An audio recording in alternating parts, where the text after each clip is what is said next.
pour YouTube. Alors, on avait...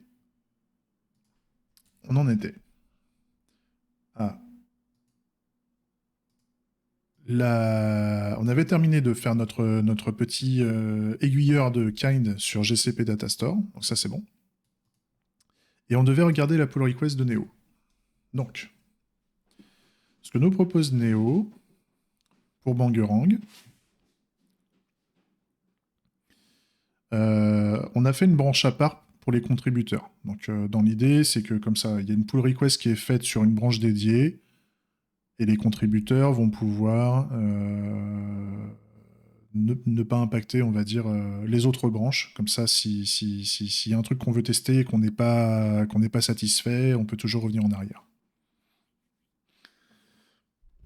Mais dans l'idée, on nous fournit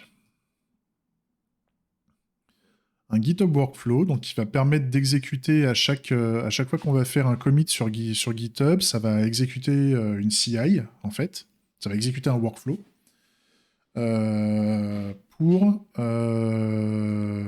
faire le contrôle du formatage du code. Donc ça, il faudra qu'on regarde. Il y a du Svelte config, donc il faut qu'on regarde, parce qu'en fait, il y a eu un Svelte... Ok, il a appliqué la configuration par défaut de ESLint pour Svelte. Donc il faudra qu'on voie ce que ça donne. Et ça exécute les tests pour chaque commit. Donc ça, on va regarder ça.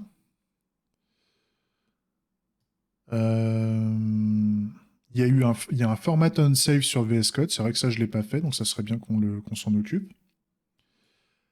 On peut lancer le linter, si on veut linter le projet, et on peut faire un lint fix pour faire le lint pour vérifier si les bonnes pratiques sont appliquées et les appliquer, si on veut. Ça, c'est cool. Ouais, ça, c'est pour avoir la preview Vercel, machin. Ok. Donc, on regarde ce qu'il nous propose.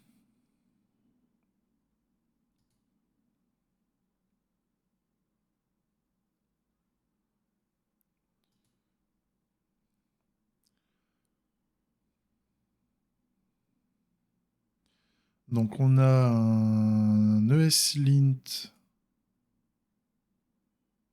RC qui est remplacé par un ESLint RC.js. Ouais.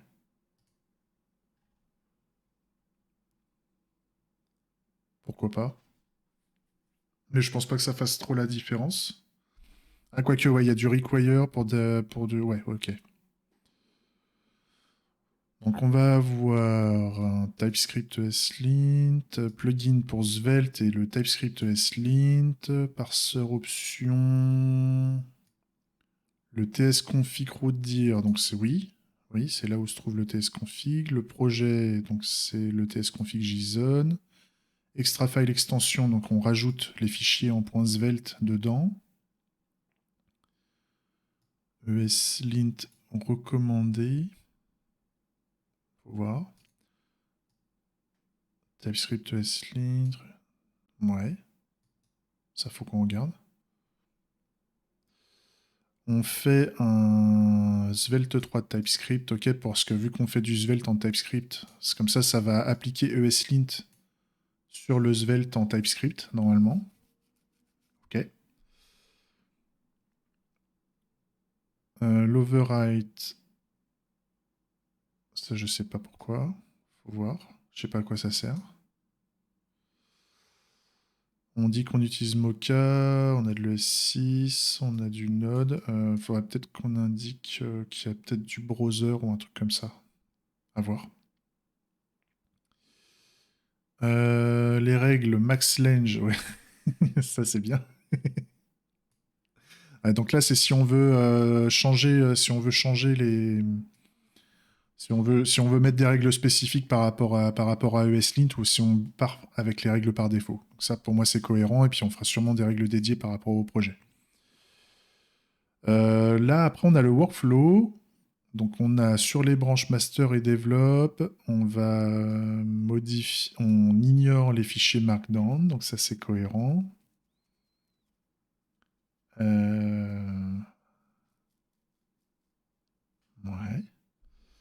On a un job de type. On a le job format qui va tourner sur une Ubuntu Latest.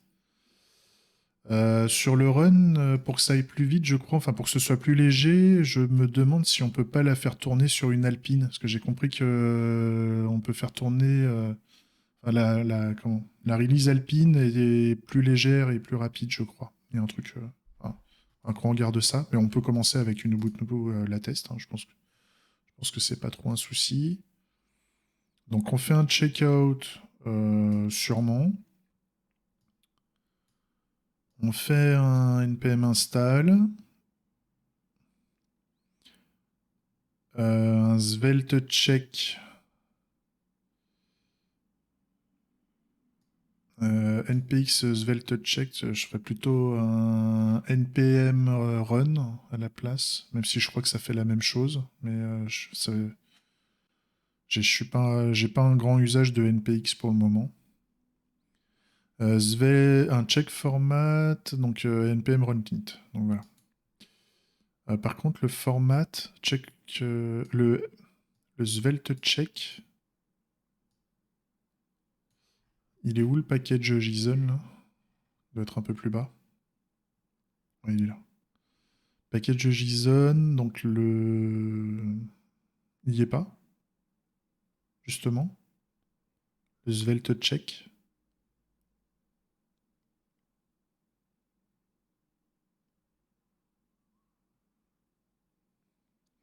Et par contre, là, j'ai que des dépendances en. Ouais, j'ai que des dev dependencies, donc ça me va bien. On est ESLint, ESLint plugin Svelte et TypeScript ESLint. Ça me va bien que ce soit que dans les dev dependencies. Je serais curieux de voir comment le. C'est quoi le npx svelte check? Qu'est-ce que ça fait? Parce qu'en fait, je le vois pas. Je le vois pas ce truc.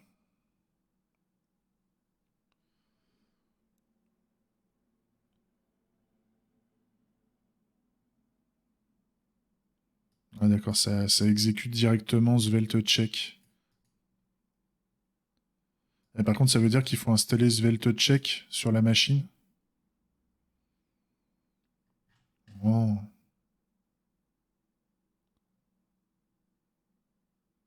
Ah, par contre, il y a des indicateurs, c'est pas mal ça.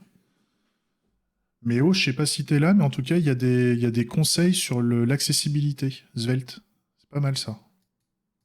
Ça peut être intéressant. Si ça nous dit le bouton va être un peu trop petit ou des choses comme ça peut être intéressant. Si on a des checks d'accessibilité.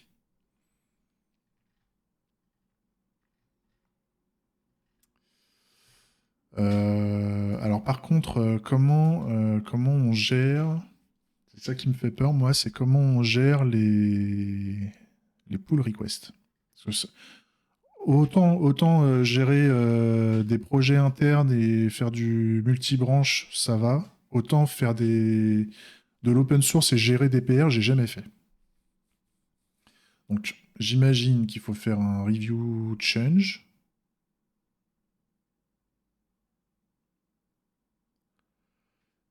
Et on dit qu'on veut approuver.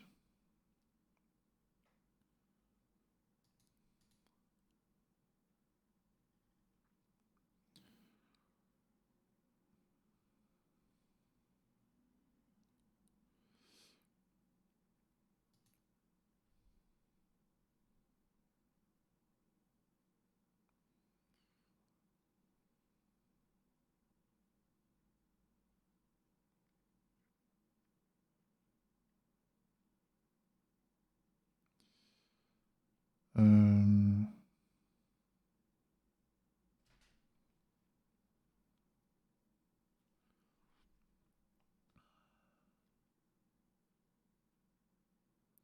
Ça me dit qu'il y a.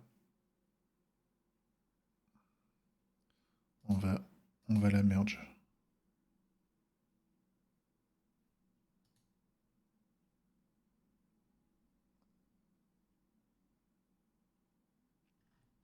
Et donc ça veut dire que donc là normalement il y a eu le merge, ce qui veut dire que là si je retourne au niveau de contributors,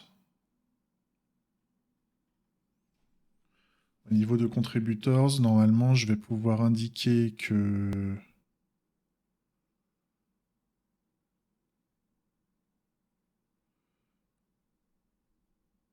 on va pouvoir tester cette merge request sur notre code existant si je fais une merge request de la branche develop vers les contributeurs. On va essayer de faire ça. Euh, Alors par contre les merge requests, moi je vais les gérer après sur, je les gère sur GitLab. Tac. On est parti.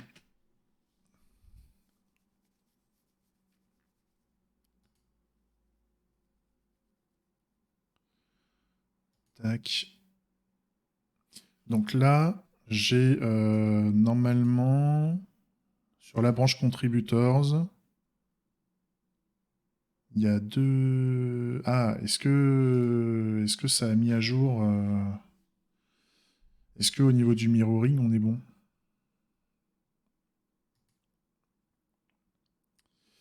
Mirroring repository.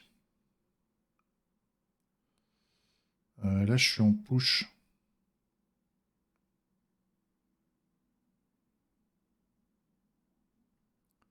Je suis en push au niveau des directions. Donc, est-ce que ça vaudrait pas le coup que je fasse un...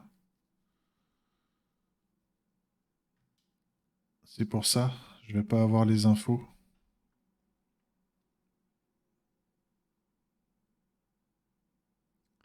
Je vais pas avoir les infos par rapport à GitLab, donc il faudrait que je fasse la modif pour être en push-pull, pour synchroniser les branches. Alors,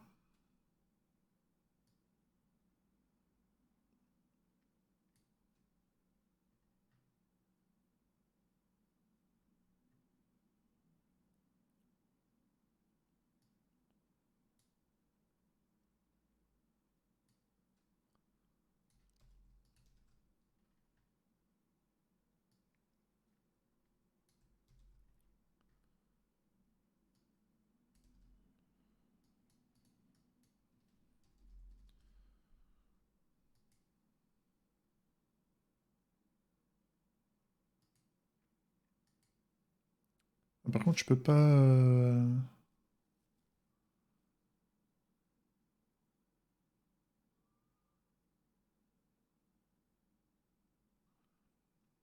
Je peux pas demander de faire un.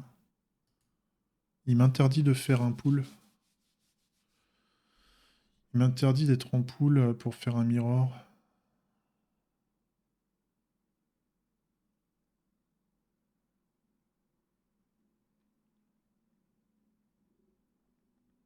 C'est bizarre.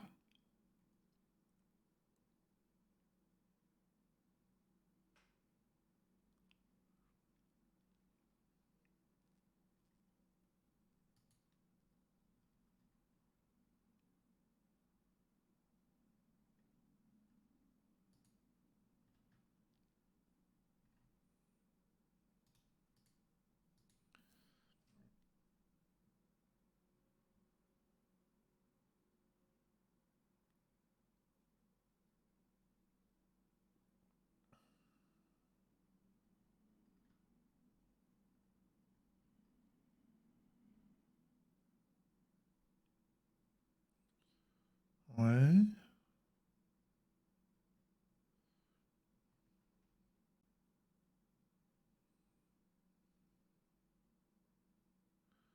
Ouais, ça c'est ok.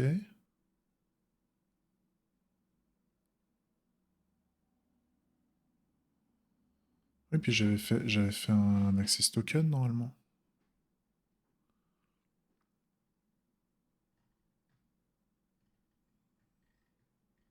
Et pour faire un pool, ouais,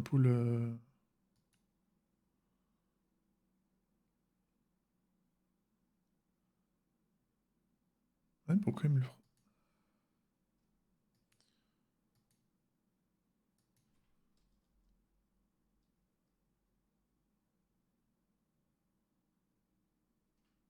C'est bizarre. C'est bizarre, il me propose pas de... Mais non, mais c'est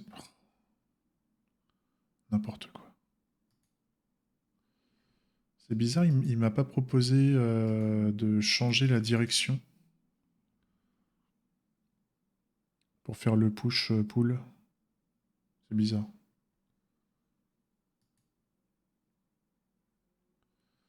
Ah, sinon, ça va être chiant. Ça va être chiant.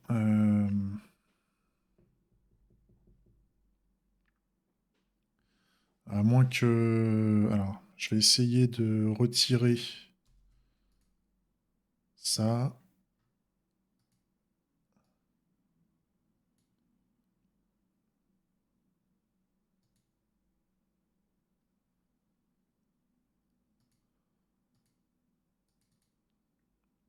Je peux faire... Ça se trouve, le pool n'est pas autorisé.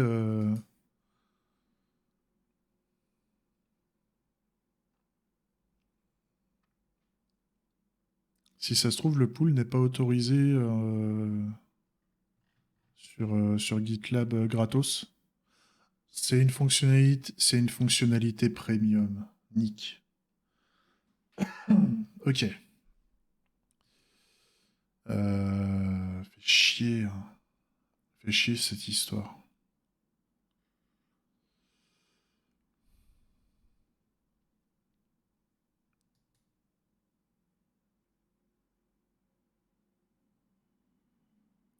C'est con, parce que ça veut dire que Ça veut dire qu'il faudrait que je change mon... Au lieu de pointer sur GitLab, il faudrait que j'utilise que GitHub, en fait, dans le délire. Ou alors, il faut que je fasse une GitLab PR, peut-être. GitLab PR.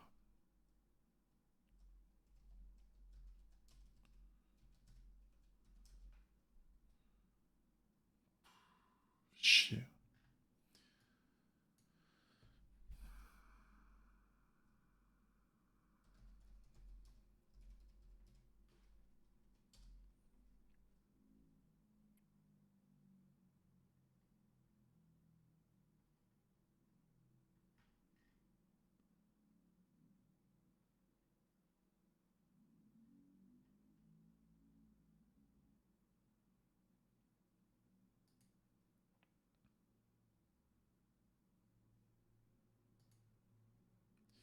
Déjà, je vais remettre l'autente. Alors, comment ils avaient fait ça? Il faut que j'aille dans le Personal Access Token.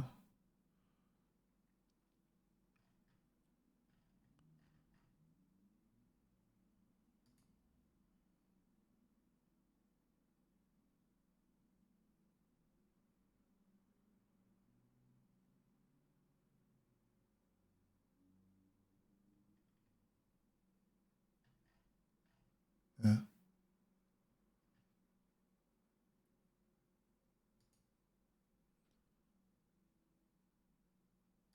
voilà. Donc là, il faut que j'aille dans les Personal Access Tokens de GitHub. Je l'avais fait normalement. Ouais, c'est ça. Alors, t'es où? Settings. Ouais, c'est ça. Tac, les settings. Normalement, j'ai un développeur settings. Voilà.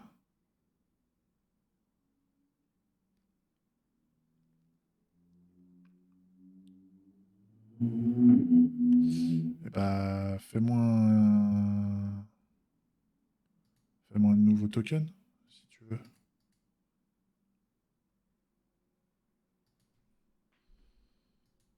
Et donc là, ce qu'on peut faire,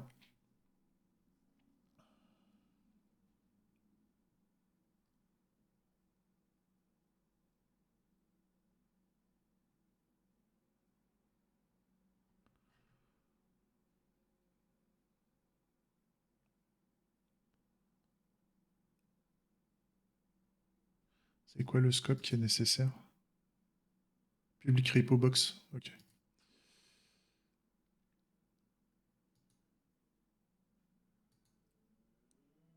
Public repo.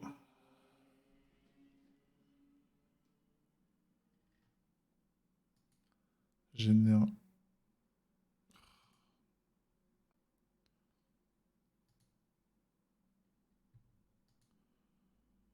Allez.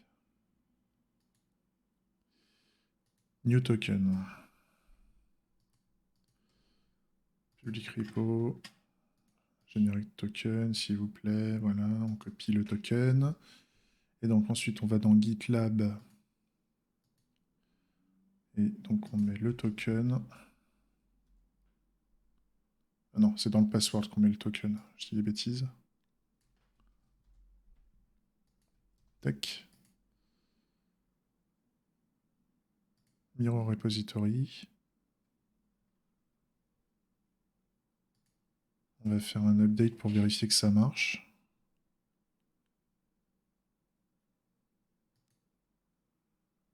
Ok, là c'est en succès, donc il y a bien le mirroring qui fonctionne, enfin le mirroring dans un sens. Donc là le problème c'est que les PR GitHub, je vais jamais pouvoir... Fait chier. Fait chier, ou alors ça veut dire qu'il faut que j'abandonne GitLab pour partir sur GitHub. Oh là là.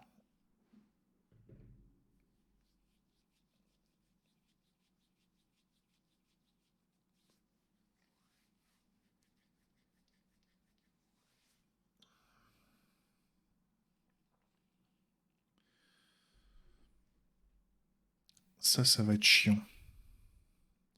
Ça va être chiant.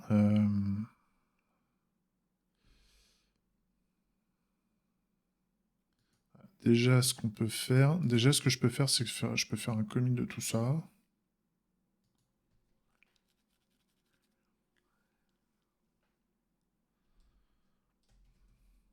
On peut faire un sign-in rework. Demo warning. GCP Clean. Ok. Ça, c'est ok. On va mettre à jour le build aussi. Donc, on va faire un PM run build. Comme ça va mettre à jour la preview. La preview sur, sur Vercel.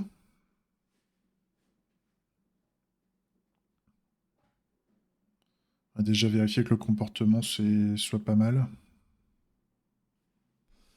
Au niveau de l'environnement, ouais, j'ai bien retiré ça, ok. Là, je peux faire un start. Ok. Ça, c'est ok. Donc, je peux me connecter à Bangerang en local. Ok. Hop, je me connecte. Démo.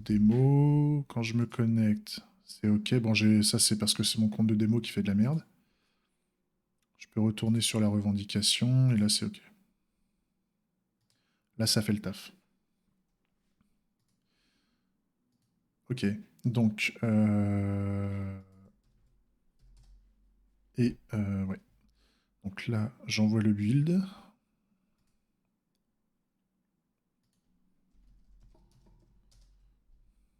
Tac.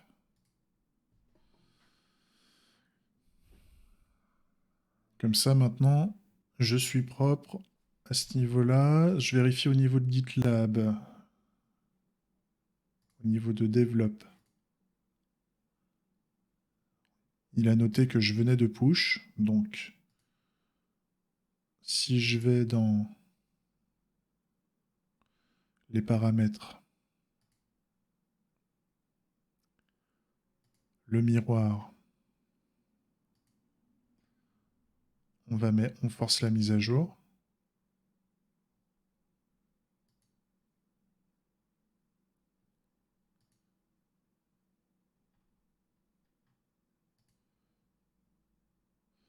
On vérifie sur GitHub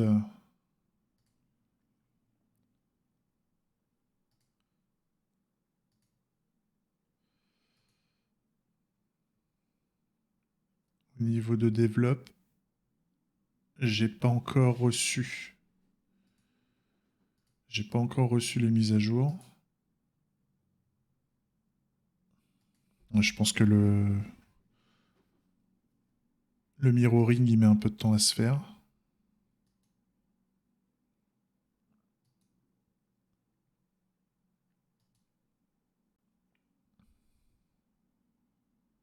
Mais ce qui voudrait dire, faudrait que je voie comment je peux gérer les merge requests au niveau des branches sur un projet GitHub. Est-ce qu'on est obligé de faire des merges locaux ou est-ce qu'on peut gérer les merge requests On peut faire à la limite des pull requests locales.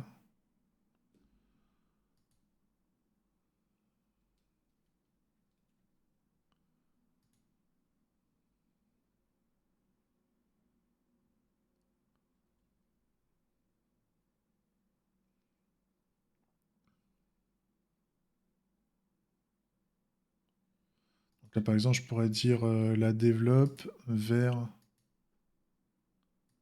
la master, c'est ça?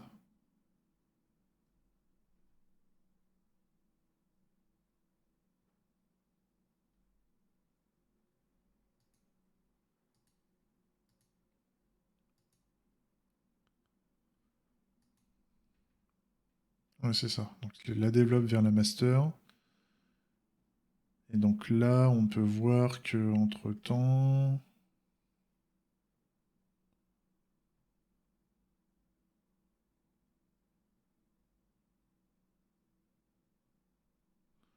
là c'est normal, j'ai pas eu de modification parce qu'il n'a pas encore reçu les merges là au niveau. Enfin, les merges. Il n'a pas encore reçu le mirroring provenant de GitLab.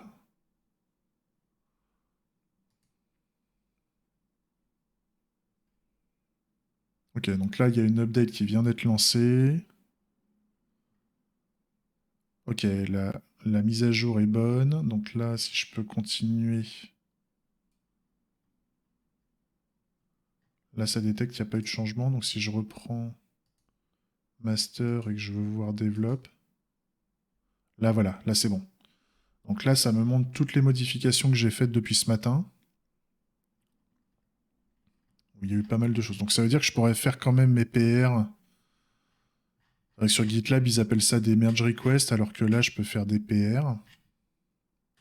PR qui veut dire pull request, oui, d'accord. Donc là, ça me permet donc d'indiquer tout ce que j'ai changé.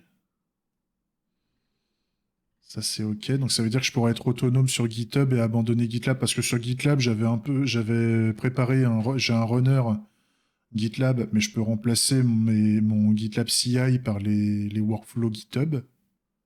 Ça me dérange pas avec GitHub Workflow. En tout cas pour le moment. Puis si à un moment on veut changer, ben, on fera un mirroring dans l'autre sens, hein, on va se démerder. Ça c'est ok. Ça veut dire que je pourrais m'amuser à merge ici.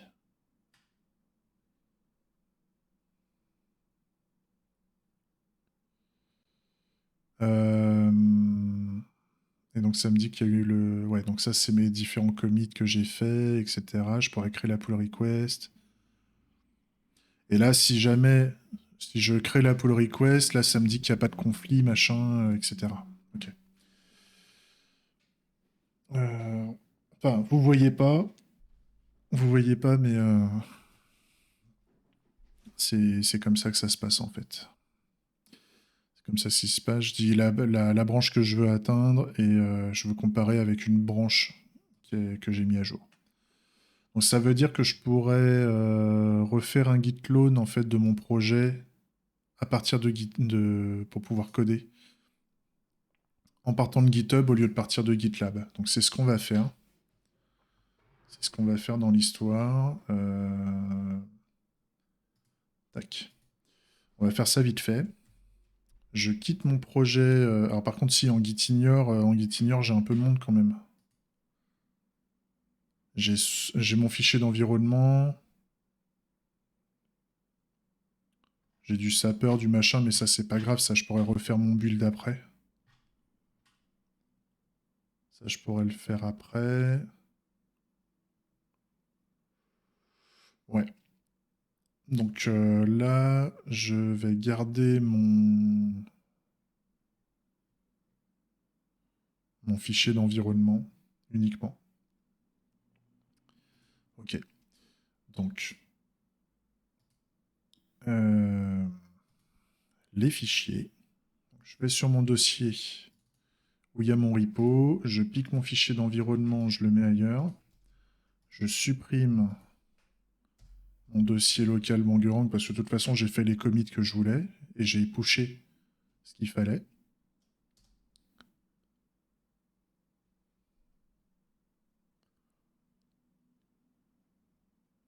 Il y a un truc qui est ouvert dans un autre programme? Pas vraiment. Pas vraiment.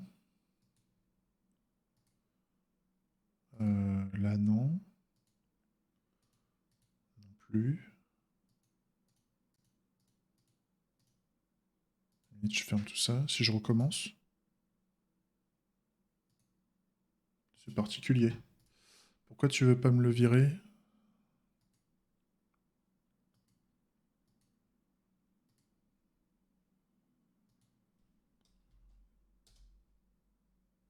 Ah, voilà. Donc là, il faut que je supprime tout. Ça met un peu de temps parce qu'il y a tous les nodes modules à la con qui font chier. Je vous partage pas mon écran parce que j'ai des trucs perso dans le dossier au-dessus, donc on y va tout doux sur sur le partage. Et donc là maintenant, je vais juste me faire un petit appel pour cloner le repo et il va peut-être me demander des creds. Donc on va s'en occuper. Tac. Je fais ça vite fait, hein. Je sais que je vous fais perdre un peu de temps là, mais on y va tout doux. L'idée, c'est qu'on soit après autonome avec GitHub pour gérer les PR et, euh, et les merge requests aussi, pour voir justement comment ça se passe. Parce que là, notre code de développe, ça serait bien de l'envoyer dans contributeur pour que contributeur soit à jour et qu'on puisse, nous, en local, basculer sur la branche contributeur et voir les impacts de l'APR, de Neo. Alors, tac, un petit git clone des familles. Non, c'est pas là-dessus qu'il faut que j'aille.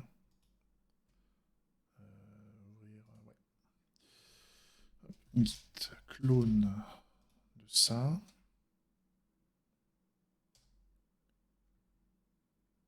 Voilà, très bien. Et donc là maintenant, si j'ouvre mon dossier, il faut que je remette mon fichier environnement. Tac. Et donc là maintenant, si j'ouvre avec VS Code, il va détecter qu'on a du Git dans tous les... Pardon pour le micro. Il va détecter qu'on a des branches dans tous les sens. Et donc il détecte maintenant qu'on a contributeur master. Très bien. Et on a une branche sapper aussi. C'est ça qu'on a? Ouais. Ok. Donc là, ça veut dire que je peux maintenant, je vais vous repartager mon écran. Quick. Normalement, là, ça veut dire que je peux partir sur la branche Contributors.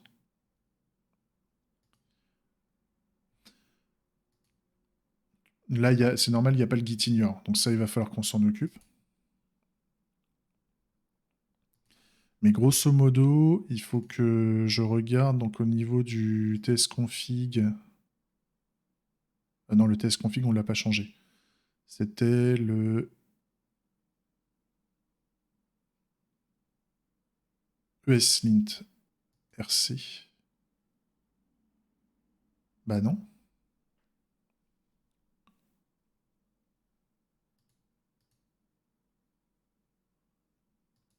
Pourtant, je suis dans Contributors. Pourquoi normalement on devait avoir un ESLint Contributors?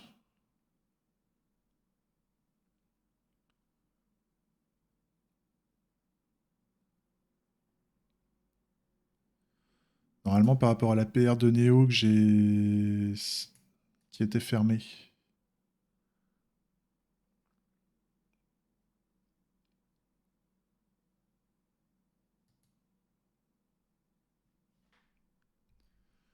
on avait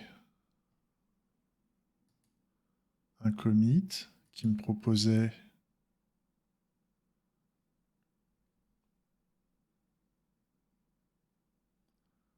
d'ajouter un esling.js. Et pourquoi je ne l'ai pas là maintenant?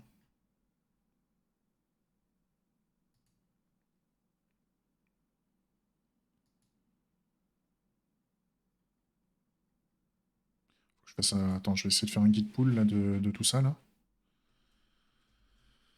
Non.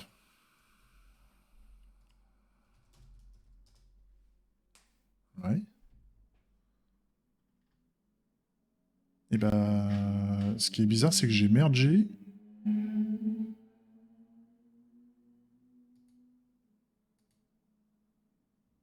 C'est trop fort ça.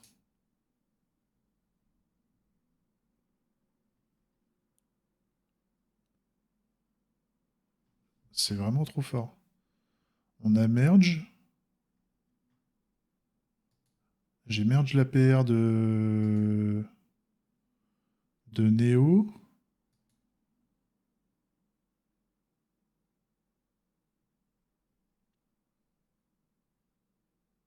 Il y a 27 minutes.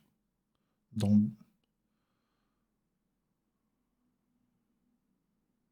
dans Banguran Contributors.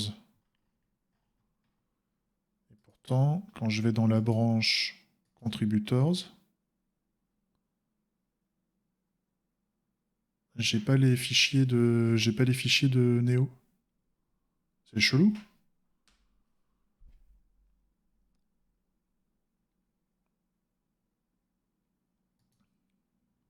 Si je fais une comparaison entre Contributors,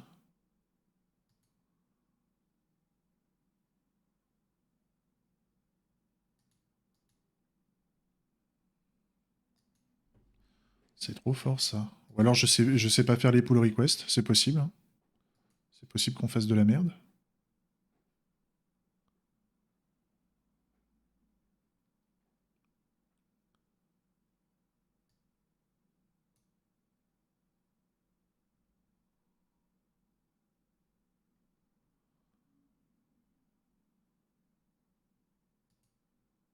View detail.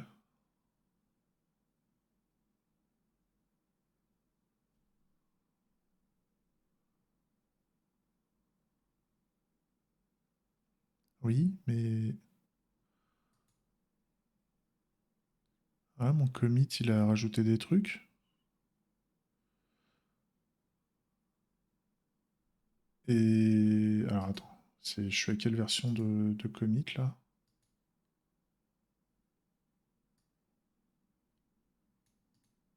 Oui, ça je sais que j'ai des commits behind develop, mais ça c'est ok. Mais par contre, ça ne me montre pas...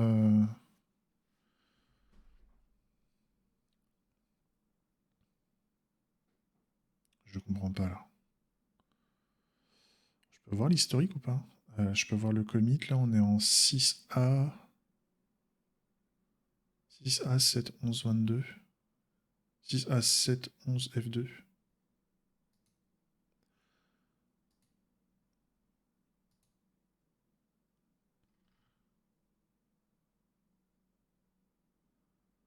Ouais, non, le merge commit, il est pas là. C'est vraiment chelou. C'est vraiment chelou. Faut que j'en discute avec Neo pour voir comment on peut faire ça. Parce que normalement, ça a été fait, ça. Je vous montre, hein, parce que vous voyez pas, mais j'ai dit que j'ai mergé. Dans Contributor, depuis Neo, il y a 29 minutes. Ça dit que c'est fait.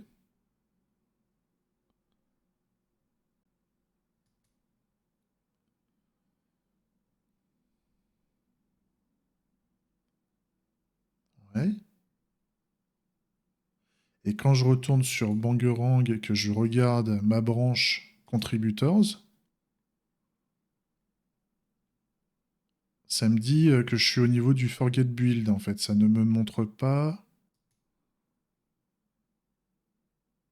j'ai pas les commits de Neo en fait, alors que j'ai mergé dessus. C'est ça que je comprends pas. Je comprends pas du tout.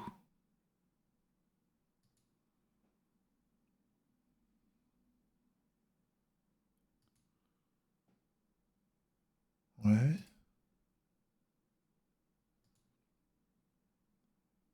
c'est vraiment bizarre, hein. Là, je vois mes branches.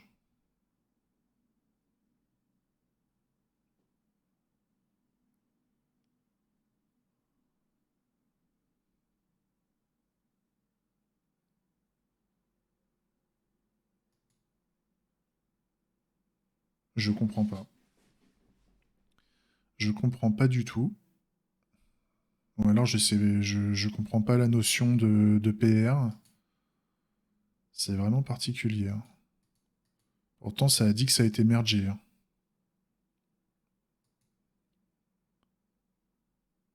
Et les changements attendus lors du merge.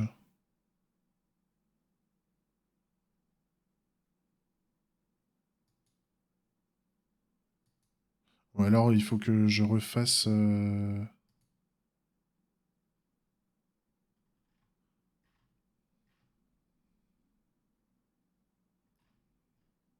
Il fallait peut-être que je.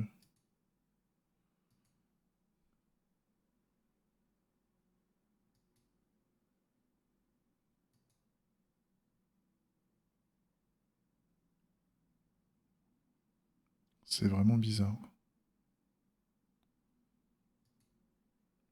Je peux éditer. Ouais, non. Cancel. Ouais, non, je peux ouvrir ça. Bah, et la merge request, je peux la regarder pour voir ce que ça a fait. Le commit là, qu'est-ce qu'il a fait? This commit doesn't belong to any branch on this repository. It may belongs to fork outside. Pardon?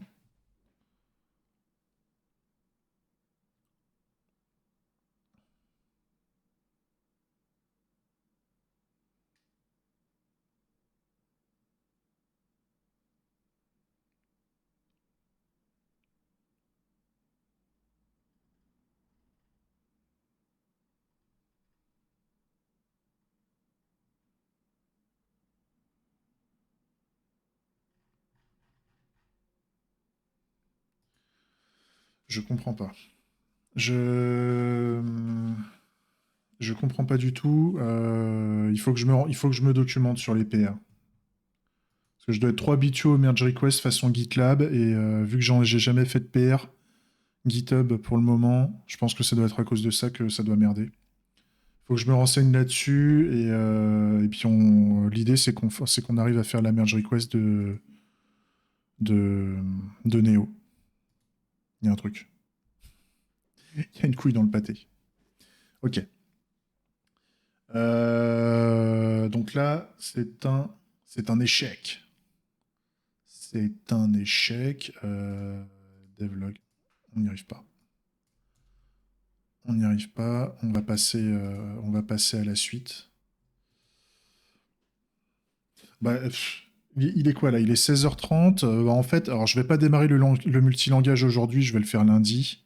Et le restyle, le rework, je vais l'attaquer après le multilangage.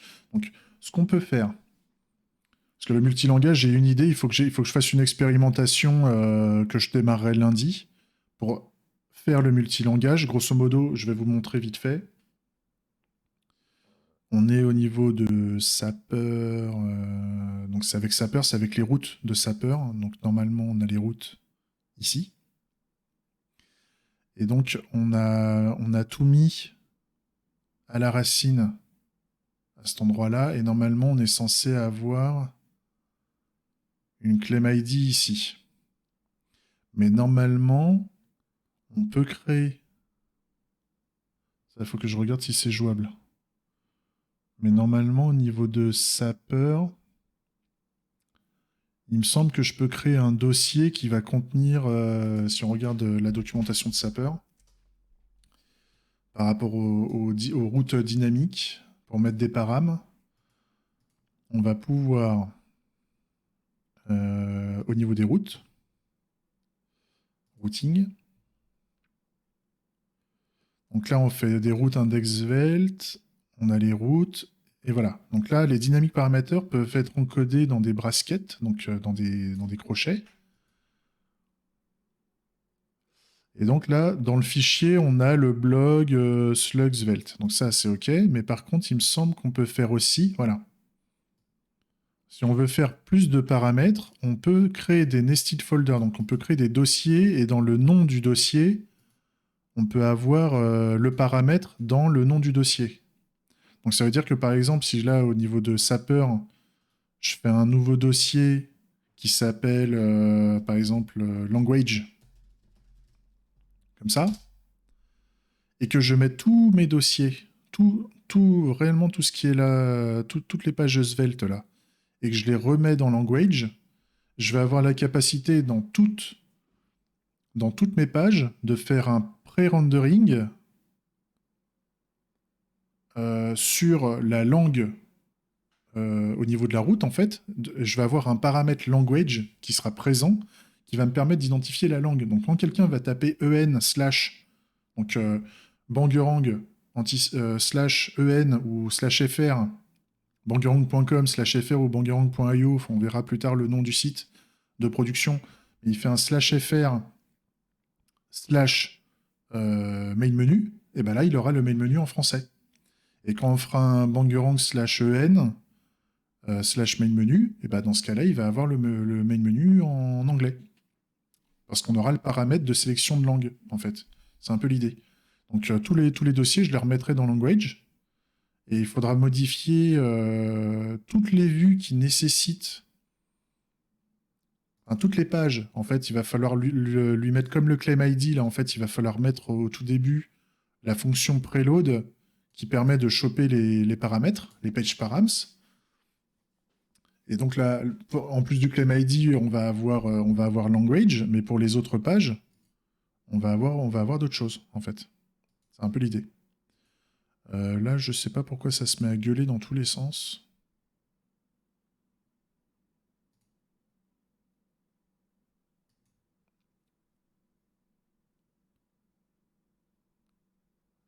Cannot find type definition for svelte. Ouais, là, je pense qu'il y a. Je pense que là, il y a. Il se fait chier pour rien, là. Ok. On va passer. Enfin, de toute façon, là, je vais arrêter. Je vais faire un petit résumé. Et en fait, les deux sujets ici, là, je vais m'en occuper. Je vais m'en occuper là en soirée, tranquille. Je vais m'en occuper en soirée tranquillement. Et on fera le multilangage la semaine prochaine. Bon, c'est un échec pour la pull request de Neo. On verra plus tard. Allez, salut, des bisous.